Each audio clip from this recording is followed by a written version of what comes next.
नमस्कार दोस्तों।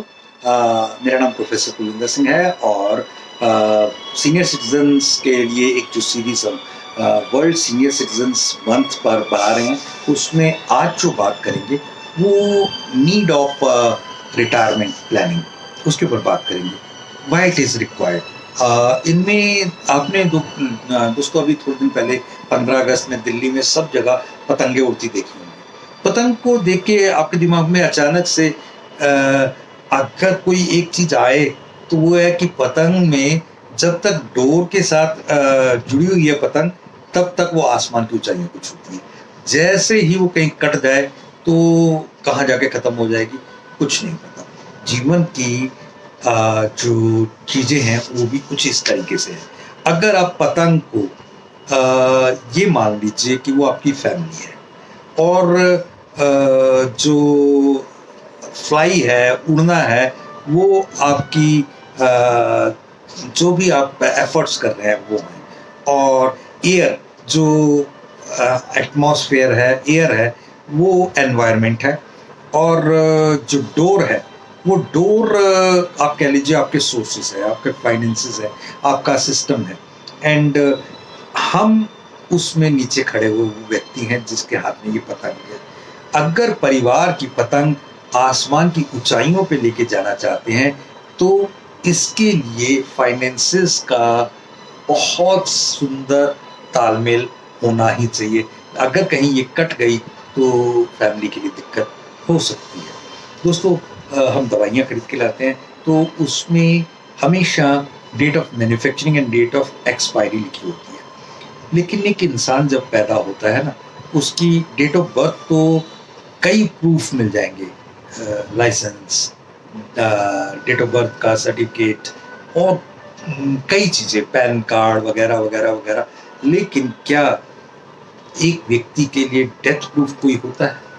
जब तक जीवित है नहीं, क्योंकि डेथ की डेट नहीं पता और वो अनसर्टन है। अगर कहीं डेथ हो जाए तो एक डेथ सर्टिफिकेट सरकार की तरफ से मिल जाएगा। बेसिकली इस बात पे करने का और कोई मतलब नहीं है। जब जिस चीज़ की कोई सर्टेनिटी नहीं है और पक्का होने वाली है तो उसकी तैयारी, उसके इंतजामात कुछ ना कुछ तो परिवार के लिए रखने ही चाहिए ना। अभी रिसेंट में कई ऐसे लोगों को मैं मिला जिन्होंने फाइनेंशियल प्लानिंग जैसी चीज़ बिल्कुल नहीं की और कहा कि क्या ज़रूरत है। ज़रूरत यह है कि जब पानी आता है सुबह, मान लीजिए सुबह 5 से 7 बजे तक आता है, उन 5 से 7 के 2 घंटों में यदि पानी टैंकी पे चढ़ा दिया जाए मोटर लगा के, तो पूरा दिन पानी इस्तेमाल किया जा सकता है। यानी कि पूरे दिन के पानी का इंतजाम सुबह ही कर लिया जाता है। यानी कि जब आप 25 से लेके 50 साल की उम्र में आपके जीवन का आप कह सकते हैं कि मानसून चलता है, जब पानी की बरसात आती है, पैसों की बरसात आती है, तो उस दिनों में वो पानी को सारे का सारा बह जाने दें, खर्च हो जाने दें, नहीं, कुछ बचा लिया जाए, कुछ संभाल लिया जाए। कुछ आजकल तो वाटर हार्वेस्टिंग भी हो रही है, वो यही सिखा रही है कि हमें उस पानी को, उस इनकम को संभाल के रख लेना है, क्योंकि जब ज़रूरत होगी तब उस समय वो काम आएगा। आप इन्वर्टर का प्रयोग देख लेना। इन्वर्टर जिस घर में बिजली हो उस घर में क्या ज़रूरत है, लेकिन उसी घर में ज़रूरत है क्योंकि अनसर्टेनिटी बिल्कुल बंधी हुई है। जैसे ही बिजली गई, इन्वर्टर ने अपना रोल शुरू किया। सेम इनकम है तो इनकम के ऊपर इंश्योरेंस होनी ही चाहिए, बचत का कोई नियम होना ही चाहिए। अगर इनकम रुक गई तो उस समय इंश्योरेंस एकदम से अपना रोल शुरू कर देगी, जैसा कि इन्वर्टर कर देता है बिजली के जाने पर। दोस्तों, एक बहुत इम्पॉर्टेंट बात है कि हम अगर अपनी कमाई के दौरान अपनी चीज़ों का संभालते नहीं हैं, मैं इंतजामात नहीं करते। मैं कई बार कई लोगों से पूछता, एक टीचर थे, उनसे मैंने बात की तो कहते कि अभी नहीं, बाद में देखेंगे। मैंने कहा कि बाद में कब? तो नहीं, अभी तो बहुत खर्चे हैं, बहुत।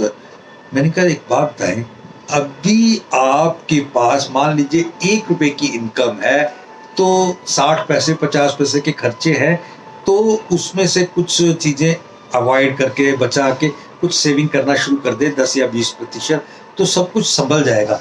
लेकिन जिस दिन आप रिटायर होंगे तो उस दिन तो तनख्वाह भी आधी हो जाएगी। हो सकता है उस समय बीमारी या बाकी चीज़ों के कारण खर्चे और बढ़ जाए, नहीं तो महंगाई के कारण तो बढ़ने ही वाले हैं। तो इन चीज़ों को देखते हुए इंश्योरेंस या रिटायरमेंट प्लानिंग की आवश्यकता सबसे ज़्यादा है, और यही बात हम नहीं समझ पाते और इसी कारण से हमें नुकसान होता है। दोस्तों, हम चाहते हैं कि आप सब इसका नुकसान के कभी भागीदार न बने, तो आप नीचे लिखे व्हाट्सएप नंबर पे हमें ज़रूर जुड़े और बाकियों के साथ भी ये वीडियो शेयर करें। Thank you. जय हिंद।